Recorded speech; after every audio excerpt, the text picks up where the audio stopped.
Olá, terceira fase! Vamos começar aqui a nossa revisão parte 2. Então, dando continuidade às revisões, vamos começar aqui com temas da Idade Moderna, a formação das monarquias nacionais, o sistema capitalista, a formação da burguesia e o mercantilismo. Então, esses serão os temas abordados nessa videoaula e vamos aqui, como é revisão, quem quiser se aprofundar, é só voltar a cada vídeo lá no portal do Petrolina Educa, né? O Educa Mais Petrolina. E entra no Petrolina Educa, revê os vídeos para entender os detalhes. Aqui o Rei Sol, né? A gente falou sobre o retorno das monarquias, né? Ou seja, o fortalecimento dos reis.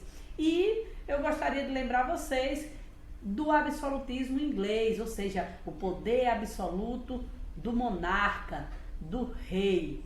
A partir da Carta Magna, a Carta Magna é uma espécie de quê? De documento como uma lei maior de uma nação, o que nós conhecemos hoje como uma Constituição. Então, naquela época, a Carta Magna, que foi assinada, né, pelo rei João Sem Terra, ele traz um acordo entre os burgueses com o apoio do parlamento, ou seja, o rei ele é absoluto, mas ele tem que consultar o parlamento a partir da Carta Magna, que foi assinada pelo rei, né, João Sem Terra. Então, no início do absolutismo inglês, as dinastias elas não tinham que consultar o parlamento. O rei era a própria lei, era a voz. O que ele dizia tinha que ser cumprido. A partir da Carta Magna, ele também está submetido às leis. E ele tem que ouvir as decisões do parlamento também. Com o início, né, da Idade Moderna, nós vimos que os burgos, as cidades, elas foram crescendo e a população foi migrando cada vez mais para elas. E surgiram as oficinas chamadas de corporações de ofício.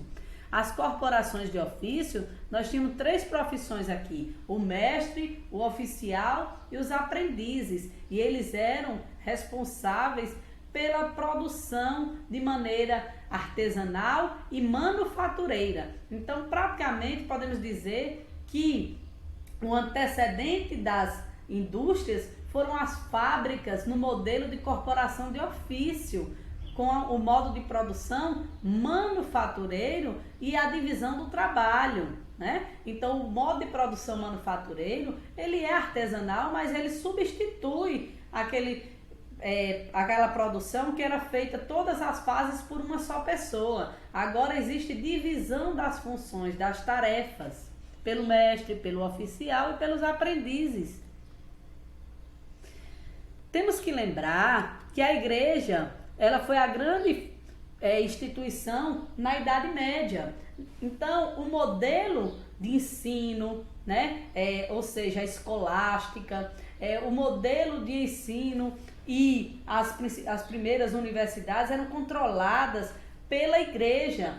O povo obedecia à vontade divina na Idade Média. Agora, com a Idade Moderna, não vai mais prevalecer o teocentrismo, Deus no centro do universo, né? Explicando tudo pela vontade divina. A partir de agora, será o antropocentrismo, a vontade do homem, ou seja, é o ser humano, o antropô, ser humano, né?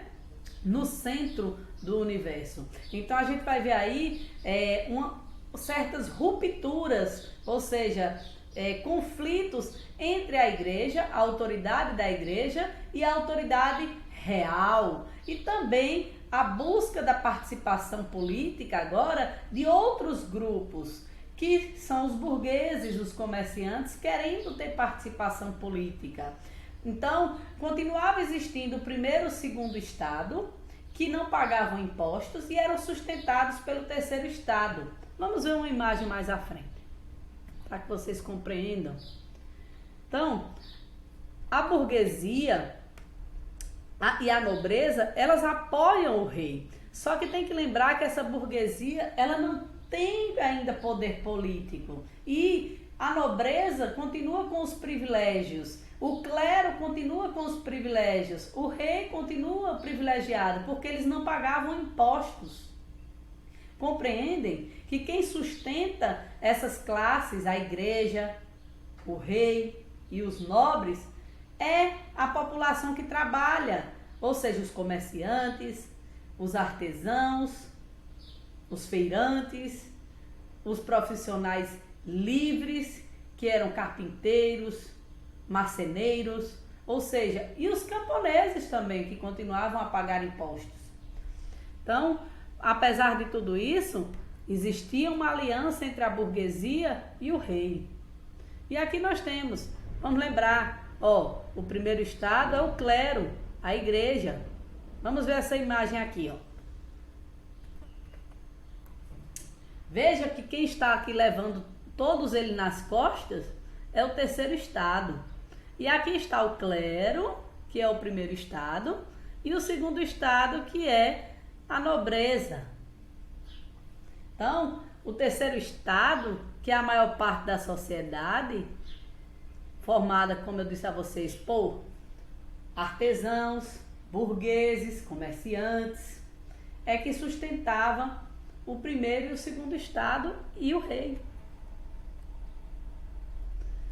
Nós teremos também nessa fase da Idade Moderna o fortalecimento do mercantilismo e do metalismo. O mercantilismo é a exploração da metrópole, ou seja, os países, as nações europeias que conquistaram novos territórios em outros continentes, como na África, como na América e posteriormente na Ásia e Oceania.